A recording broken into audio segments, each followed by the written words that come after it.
அஸ்ஸலாமு அலைக்கும் வரஹ்மத்துல்லாஹி தஆலா பரக்காத்துஹு. அன்பிற் சிறந்தவர்களே, இந்த குர்ஆன் நம்மிடத்தில் வந்து சேர்ந்து 1450 ஆண்டுகளை நெருங்குகிறது. இந்த குர்ஆன் அன்று ரசூல் ஸல்லல்லாஹு அலைஹி வஸல்லம் அவர்கள் மீது இறங்கிய நேரத்தில் என்ன வார்த்தைகள் அந்த குர்ஆனில் இருந்ததோ அதே வார்த்தை தான் இன்றளவும் நம்மிடத்திலே இருக்கிறது.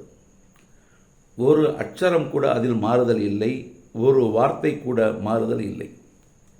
ஆனால் அது சொல்லும் அர்த்தங்கள், அது வெளிப்படுத்தும் செய்திகள் காலந்தோறும் புதிதாக வந்து கொண்டே இருக்கின்றன.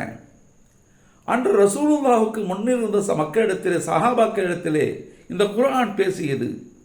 அவர்கள் அப்படியே அதை ஏற்றுக்கொண்டார்கள். குர்ஆன் சொன்ன செய்திகள் அவர்களுக்கு விளங்கியது, நன்கு புரிந்தது. எந்த விதமான மாற்றமும் இல்லாமல் அதை அப்படியே ஏற்றுக்கொண்டார்கள். அதற்கடுத்து ஒரு காலம் இப்படியே காலங்கள் மாறிக்கொண்டே வந்தன. ஒவ்வொரு காலத்திலும் அந்தந்த கால மக்கள் எதை விளங்குவார்களோ அதற்கேற்ப இந்த குர்ஆன் புதிய செய்திகளை வெளிப்படுத்தியது. இதுதான் முஅஜிஸத்துல் குர்ஆன். குர்ஆனுடைய முஅஜிஸா என்பது இதுதான். அருமையானவர்களே, இது 20ஆம் நூற்றாண்டு, 21ஆம் நூற்றாண்டு. இந்த நூற்றாண்டிலே அறிவியல் மிகைத்திருக்கிறது, அறிவியல் நன்கு வளர்ந்திருக்கிறது. இந்த காலத்தில் 1400 ஆண்டுகளுக்கு முன்னால் இறங்கிய ஒரு வேதத்தை கொண்டு வந்து இதுதான் இப்போது உங்களுக்கு வழிகாட்டி என்று நாம் சொன்னால் அது சரியாக அமைய வேண்டும் அல்லவா? அது எப்படி என்று இந்த உலகிற்கு நாம் சொல்ல வேண்டும் அல்லவா? இந்த குர்ஆன் பழமையானது என்று சொன்னால் இந்த உலகம் பழமையான செய்திகளை புதிய காலத்தில் சொல்லுகிறார்கள் என்று சொல்லிவிடுவார்கள் அல்லவா? அப்படியானால் நமக்கு தேவை என்ன? பழைய வேதம் புதிதாக என்ன சொல்லுகிறது? தற்கால உலகத்தை அது எப்படி விஞ்சி நின்று தன் கருத்துக்களை எடுத்து வைக்கிறது என்பதை வெளிப்படுத்த வேண்டும். அதுதான் நமக்கு மிக அவசியமான ஒன்று. அருமையானவர்களே, குர்ஆன் இந்த நவீன உலகின் அனைத்து அம்சங்களையும் தன்னுள் பொதிந்து பேசுகிறது. அறிவியலை பேசுகிறது, விஞ்ஞானத்தை பேசுகிறது, மருத்துவத்தை பேசுகிறது. நவீன உலகின் ஆக்கங்கள் என்னென்ன இருக்கின்றனவோ அனைத்தையும் பேசக்கூடியதாக இந்த குர்ஆன் இருக்கிறது. அறிவியலுக்கென்று ஒரு நபி வந்திருக்க வேண்டும் என்று சொன்னால் அது முஹம்மது ஸல்லல்லாஹு அலைஹி வஸல்லம் அவர்களாகத்தான் இருக்க வேண்டும். அறிவியலுக்கென்று ஒரு வேதம் கொடுக்கப்பட வேண்டும் என்றிருந்தால் அது குர்ஆனாகத்தான் இருக்க முடியும். அந்த அளவிற்கு தீர்க்கமான அழுத்தமான செய்திகளை இந்த உலகிற்கு இந்த குர்ஆன் கொடுத்து கொண்டிருக்கிறது.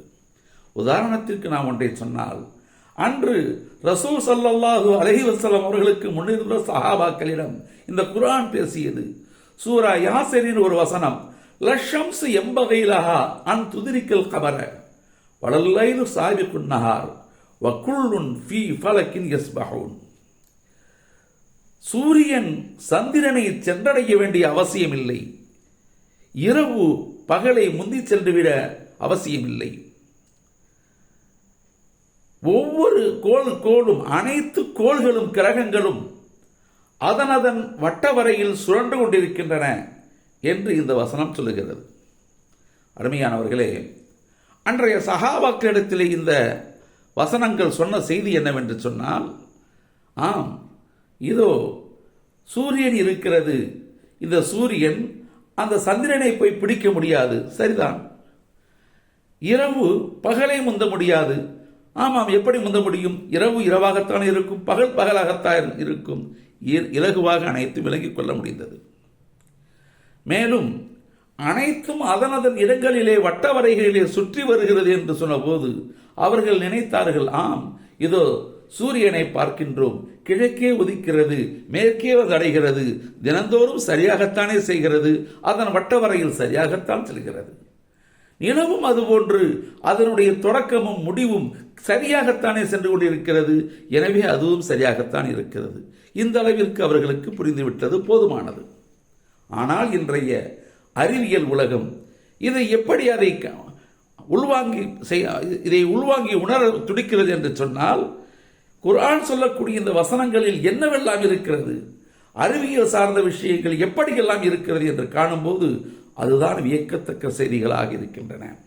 அருமையானவர்களே, இன்றைய நவீன உலகின் அனைத்து அறிவியல் கண்டுபிடிப்புகளும், அறிவியல் ஆக்கங்களும், அறிவியல் ஞானங்களும், அறிவியல் கல்வியும் எதையெல்லாம் சொல்கிறதோ அதை இந்த குர்ஆன் மெய்ப்பிக்கிறது என்பதற்கு இந்த வசனமும் ஒரு எடுத்துக்காட்டாக அமைகிறது.